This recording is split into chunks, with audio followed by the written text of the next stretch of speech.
po. Saan ka nakisi sa unahan? Kay Maria Cristina po. Dito na ako sa harap. Eko.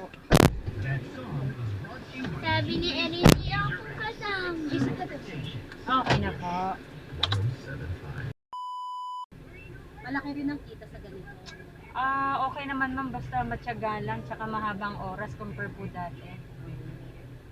Kumbaga, extend ng ilang oras na. Yung kinikita mo ngayon, dati parang 8 hours mo lang kinukuha yung kita. Ngayon, parang 11 hours. Dadagdagan ng sipag. Kasi sa dami na ho ng driver, sa dami na ho ng kakumpetensya, dati angkas joyride lang, konti lang sila, ngayon dumami na rin. Yung isa nga, yung nakakwentuhan namin. Dati nagtatrabaho siya, nag-resign na siya. Nagganito na lang daw siya. Yung babae ho. Oo. Padaloy, malagas lang. Bilingit. Doon ho banda lang. Taga-gentry po ba? Hindi, malagas na. Malagasang? Imos. Green Gate. Imos ho. Ay, Christy, si Nisa, dapat nagganto na lang, ano? Oo. Marunong mo siya magmaneho. Professional po dapat lisensya niya.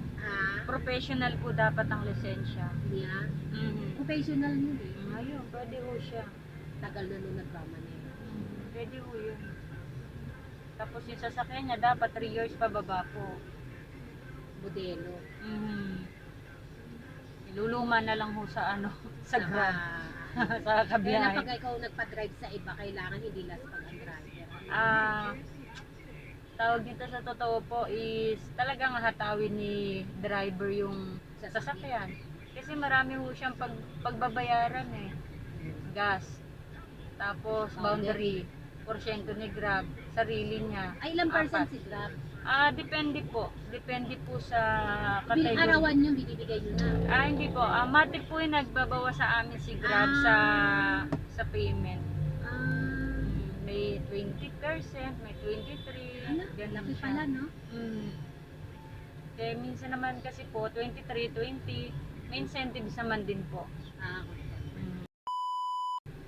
Nakakainis nga noon. Ma'am, hindi kasi sa season lang po talaga yon. Ngayon, subukan nyo mag-Grab. Nabilis. Ang bilis ho, kasi nga sa season niya. Kasi yung mga hindi po nag-Grab, talagang nag-Grab na din dahil ayaw ng traffic. Eh ngayon, ang mga driver, wala pa silang booking, lang oras na. Mga nakabantay. Oo, paunahon na ng pindot yun. Noon, hindi ko yan, may nagsabi, bakit di ka nalang mag-grab? Sabi ko, lapit-lapit ka, ha? Kung meron. Yung manugang ko, mami, di ka nalang mag-grab? Kasi minsan nga, problema, driver. Ako yung tao, hindi na ako mag-grab. Wala ho kayong Takot-takot. Sa una lang po yan. Bali ba man, dati marunong na nakapagpatakbo na ako sa highway. Manual po ba, Mati? Ay, yung pinag-aralan ko manual. Ay, dapat po, Mati. Tapos ngayon, puro matik ang mga sasakyan natin lahat. Wala, hindi na ako nag-attempt mag-aral. Nasanay ako sa may driver ko. May driver na lang. Masama din pala, no? Ay, sa Matic naman po, kahit di mo apakan, umaandar po eh. Kaya, ang paa mo naka-standby lang ho sa brake eh. Eh, maganda ko ngayon, yung na lang ho, yung sensor na lang. Hindi natin alam kung kakayanin ng Pilipinas yun. Dahil bumper to bumper eh. Ewan ko natakot. Kasi noon, nakabangga kami. Ganyan nakaupo kami, asawa ko yung nag-drive. So, talagang humampas dyan sa windshield namin ng tao. Parang doon. Ayun na nga po. Doon ako nagsimulang magphobia. Ayoko. Huwag na nga ho talaga. Ayoko Hindi na ho na dapat mag-drive. pilitin.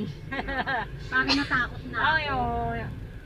Hindi na dapat pilitin talaga. Mag-grab na lang po kayo. Oo. Tsaka para po madagdagan pasahero namin, pag natuto ho kayo mag-drive, di wala na ho kaming pasahero. Kaya pagka kailangan kami ng asawa ko, nakot, galit sa akin yun pag mabilis. Lalo daw malilito ang driver kasi daw maano. Nagtutuhuro ho. Oo, dito, ganun na. Oo, magbaba Oo. Dapat driver na lang, bahala na siya dyan kasi Oo, hawak daw, ni mainit. Manibela. Naku, napreno rin ang paa ko pag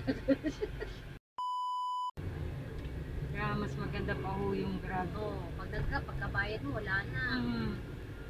Tsaka pag may sasakyan niyo kayo, pag yung, marunong na kayo mag-drive, hanap pa kayo ng parking, lalakad pa kayo. Oo, totoo ka.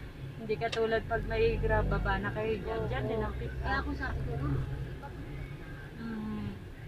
Si mama gusto talaga na lang mag-grab. Ayaw na mag-driver. Grab na lang talaga. i-add kita ha. Sige ma'am, thank you. Panoorin niyo na rin ako ma'am. Oo, mahilig ako manood ng vlogger. Thank you. Okay.